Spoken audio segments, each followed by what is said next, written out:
The sun over the Via Sacra is not just bright, it is an interrogation. It beats down on the cobblestones with the weight of a hammer, reflecting off the polished marble of temples that scream the glory of Rome. In the center of this blinding stage stands a woman who was once the master of the East, Zenobia, Queen of Palmyra, the warrior monarch who dared to carve an empire out of Roman flesh. She is draped in robes of Tyrian purple, a dye so expensive it is worth more than its weight in gold. Fabric that once signified her divine right to rule. But today, the purple is not a symbol of power, it is a costume. Around her neck, loops of heavy gold chains drag her head downward. On her wrists, manacles encrusted with gems bite into her skin. The jewelry is so heavy, so grotesquely opulent, that she cannot even walk under its burden. Two Roman guards, their faces masked in indifference, flank her, holding her up by her arms, not out of kindness, but because the script of this play demands she does not collapse until the audience has had their fill. She has been walking for 3 hours. The procession is a river of conquered misery, stretching miles ahead and miles behind. There are lions from the Atlas Mountains, pacing in cages too small for their rage. There are giraffes, creatures the Roman mob has never seen, looking bewildered at their doom. There are replicas of Palmyra, her city, painted on wooden floats, depicting flames consuming the libraries and temples she built. And then there is her, the climax of the show. The crowd roars. A sound, like the ocean, breaking against a cliff face. Thousands of voices screaming obscenities, cheering for Aurelian, the emperor who restored the world by breaking hers. They throw flowers, they throw rot. She hears the Latin jeers, a language she speaks fluently but refuses to acknowledge. Her eyes are fixed on a point in the middle distance, somewhere between the dust of the road and the smoke of the altars. She does not cry. She does not beg. She simply endures. But look closer. Look past the spectacle. Why is she still alive? Rome kills its enemies? That is the rule. Vercingetorix, the Gallic chieftain, was strangled in a dark cell after his parade. Jugurtha, the Numidian king, was thrown into a pit to starve and go mad. Why is Zenobia, the woman who took Egypt from the empire, who minted coins with her face eclipsing the emperor's, walking in the sun? Why are they weighing her down with jewels instead of iron? This moment, frozen in the amber of history, is not what you think it is. It is not mercy. It is not simple humiliation. It is a psychological experiment conducted on a continental scale. Rome is not just punishing a queen, it is rewriting the definition of power. And to do that, they didn't need to kill her. They needed to do something much, much worse. To understand the horror of this moment, we have to rewind the clock. We have to go back to the sand and the silence before the chains. 2 years earlier, in 272 CE, Zenobia was not a captive. She was a titan. While Rome was eating itself alive in the crisis of the 3rd century, with emperors rising and falling like tides, Zenobia saw an opening. She didn't just govern Palmyra, she expanded it. Her armies swept into Egypt, seizing the grain supply that fed Rome. She marched into Anatolia. She declared her son Augustus and herself Augusta. She wasn't just a rebel, She was a rival. She was creating a counter-empire in the desert, a beacon of culture and military might that threatened to make Rome irrelevant in the East. But empires strike back. Emperor Aurelian, a soldier emperor forged in the brutal wars of the Danube, turned his legions east. He didn't just want to defeat her, he wanted to annihilate the idea of her. The war was brutal. Palmyrene heavy cavalry, the cataphracts, clashed with Roman legions in the scorching heat. Cities fell. Alliances crumbled. And finally, Zenobia fled. She rode a camel toward the Euphrates, hoping for sanctuary with the Persians. But Roman cavalry was faster. They caught her at the riverbank. And in that moment, as the shackles clicked shut, she ceased to be a queen and became property. This is where the history books usually skip forward. They jump from the capture to the triumph, glossing over the 2 years in between. But those 2 years are where the real story lies. What happened in the 730 days between her capture on the Euphrates and her walk through Rome? Why the delay? Why keep a dangerous symbol of rebellion alive for so long? The answer lies in the dark science of Roman domination. They didn't just throw her in a dungeon, they put her through a process of deconstruction. Imagine a cell, not damp and dark, but sterile and controlled. Rome didn't want her dead, they wanted her diminished. They needed her to look like a queen but feel like a slave. The Historia Augusta mentions she was debilitated by her captivity. This wasn't accidental. It was engineered. Think about the regimen required to break a monarch without leaving a scar. Controlled starvation is an art form. You don't starve them to death, you starve them to weakness. Roman military doctors knew exactly how many calories a human body needed to function. They likely fed her a diet calculated to strip away muscle mass while keeping her skin clear. The warrior queen who could ride for days and command armies was slowly reduced to a woman who trembled when she stood. Then there was the sleep deprivation. Not the chaotic noise of a torture chamber, but a systematic disruption of rhythm. Guards changing shifts loudly every 2 hours. Lights being brought in and out at irregular intervals. Meals served at random times, sometimes at dawn, sometimes at midnight. This destroys the circadian rhythm, the body's internal clock. It leaves the mind foggy, compliant, unable to hold on to a train of thought. It breaks the will faster than a whip. And then, the isolation. Zenobia was a woman of the court, a philosopher queen who surrounded herself with intellectuals like Longinus. She thrived on debate, on conversation, on the exchange of ideas. Rome took that away. They locked her in silence. Days turned into weeks where no one spoke to her. No one answered her questions. She was fed through a slot. She was watched through a hole. She existed in a vacuum. And then, suddenly, interrogations. Endless questions about her treasury, her allies, her plans. Not because they needed the answers, they already had her treasury, but to force her to speak. To remind her that her voice now belonged to them. But the cruelest part of the preparation was the observation. Cassius Dio, writing about other captives, gives us a chilling clue. High-value prisoners were often taken to the Colosseum. They were given seats of honor, guarded by praetorians, and they were forced to watch. They watched criminals being torn apart by wild beasts. They watched gladiators slaughter each other for the mob's amusement.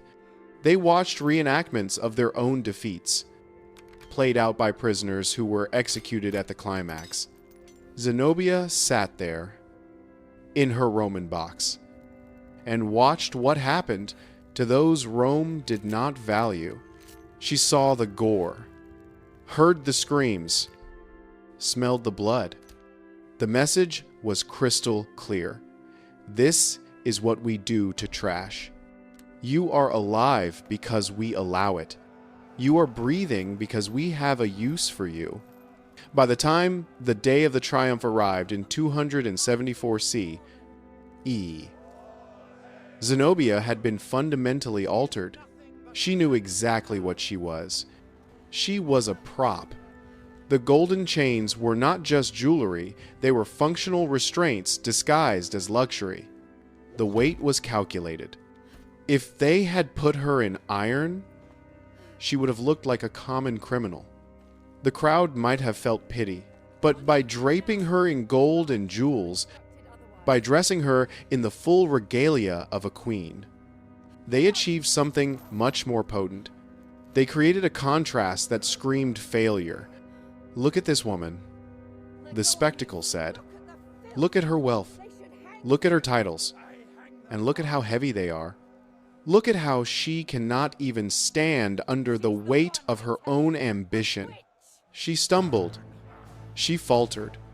And every time she did, a Roman soldier was there to catch her, not to help her, but to highlight her helplessness. She tries to walk like a queen, the crowd whispered, but she needs a Roman hand to hold her up. It was a masterclass in propaganda. Aurelian wasn't just showing off a captive, he was showing the Roman people that foreign power was inherently weak, inherently unstable, and that only Rome offered true strength. He was turning her into a living metaphor for the East, rich, beautiful, and utterly dependent on Roman support to keep from falling into the dirt. And Zenobia knew it. Every step was a fresh humiliation. Every cheer for Aurelian was a nail in the coffin of her legacy. But she kept walking. She kept her head high, even as her neck screamed under the weight of the gold. Why? Because she had seen the alternative in the arena. She knew that to collapse, to weep, to beg, would be to give them the final victory. Her dignity was the only weapon she had left. A small, sharp shard of glass she held in her mind against the crushing weight of the empire. She walked to survive. She walked because she had daughters. She walked because the only thing worse than being a trophy was being a corpse. But here is where the story takes the turn that haunts historians. The procession ends at the temple of Jupiter Optimus Maximus. The sacrifices are made. The bulls are slaughtered. And usually, this is when the captive king is led away to the Tullianum prison to be strangled. It is the period at the end of the sentence. But Zenobia does not go to the prison. Aurelian, in a move that shocked his contemporaries, grants her clemency. He gives her a villa in Tibur, near the famous Hadrian's Villa. He integrates her into Roman society. Why? Why let the Queen of the East live? Why risk her becoming a rallying point for future rebellions? The answer is terrifying in its pragmatism. Rome didn't need a martyr. Martyrs are dangerous. Dead queens become legends. Their flaws are forgotten. Their defeats are romanticized. A dead Zenobia would be a ghost haunting the eastern provinces, whispering resist from the grave. But a living Zenobia? A Zenobia who grows old in a Roman villa? A Zenobia who learns to like Italian wine and speaks Latin to her servants? That is harmless. That is pathetic. Rome ruled through client kings and queens. They needed the people of the East to believe that submission brought rewards. By sparing Zenobia, Aurelian sent a message to every other ruler on the periphery of the empire: surrender, and you can live a comfortable life. Resist, and you will be crushed. It was a calculated political move. But for Zenobia, it was a special kind of hell. Think about what her life became. She spent the next 30 years waking up in a house that wasn't hers, in a land that wasn't hers.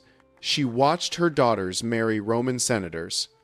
She watched them give birth to children who were Roman citizens, children who perhaps didn't even speak Palmyrene. She watched her bloodline, the bloodline of warrior queens, dissolve into the unremarkable gene pool of the Roman aristocracy. She watched her own history be rewritten. Roman historians called her noble and virtuous, not because she was a great leader, but because she became a good Roman subject. They stripped her of her teeth and then praised her smile. Imagine the dinner parties. Zenobia, the woman who conquered Egypt, sitting at a table with the wives of senators, making polite conversation about the weather or the price of olive oil. Guests whispering behind their hands. That's her. That's the woman who fought Aurelian. She became a tourist attraction in her own life. A living museum exhibit. The Queen in the Garden. Useful only as proof that resistance ends in decoration. This survival was the ultimate punishment. It was the erasure of her identity while she was still around to witness it. Execution ends the story. Survival drags it out into a long, fading whimper. Rome understood that the cruelest thing you can do to a queen isn't to kill her, it is to make her irrelevant. To make her watch as the world forgets why she was ever feared. Now, contrast this with Boudica. 2 centuries earlier, in 60 C. E. The Iceni queen Boudica led a rebellion that nearly drove Rome out of Britain. She burned London to the ground. She slaughtered 70,000 Romans and their allies. Her rebellion was a firestorm of rage. But when she was finally defeated at the Battle of Watling Street, she did not wait for capture. She did not wait for the chains or the villa. She drank poison. She chose death. Why? Because she had seen what Rome did to queens. Before the rebellion, Roman soldiers had stripped her naked and flogged her in front of her people. They had raped her daughters. They had shown her that for a woman who defied Rome, there was no honor. Only violation. Boudica knew that if she was captured alive, she would be made into a spectacle far worse than death. She chose to control her own ending. She denied Rome the triumph. She denied them the living trophy. And look at the result. Boudica is remembered as a force of nature, an avatar of vengeance.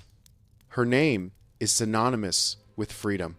Zenobia is remembered as a romantic figure, a tragedy, a curiosity. Boudica died a queen. Zenobia died a Roman matron. Rome feared Boudica's ghost so much that they stopped putting women in power in Britain for centuries. They absorbed Zenobia so completely that she disappeared. The villa in Tibur is a ruin now. You can visit it, but there are no signs telling you about the sleepless nights Zenobia must have spent there, staring at the ceiling, wondering if she should have fought to the death on the banks of the Euphrates. History remembers the executions because they are loud and bloody. It forgets the survivals because they are quiet and sad. But we must remember that power isn't just about who dies. It is about who decides how you live. Rome perfected the art of breaking people without breaking their bones. They understood that if you can make a queen look like a servant, you don't need to kill her. You have already won. Have we stopped doing this? Look around. We still measure powerful women by how they break. We watch them fall and ask, did she cry? Did she beg? Did she maintain her composure? We demand that they perform their downfall for us. We have upgraded the technology of humiliation from golden chains to paparazzi lenses and social media shaming, but the impulse remains the same. If this story of the queen who walked in chains and lived to be forgotten haunts you, then you are paying attention. Don't let her stay buried in the garden. Subscribe to Crimson Historians. We dig up the truths that empires try to hide. Zenobia died sometime after 274. We don't know when. We don't know where. And that silence, that is the point.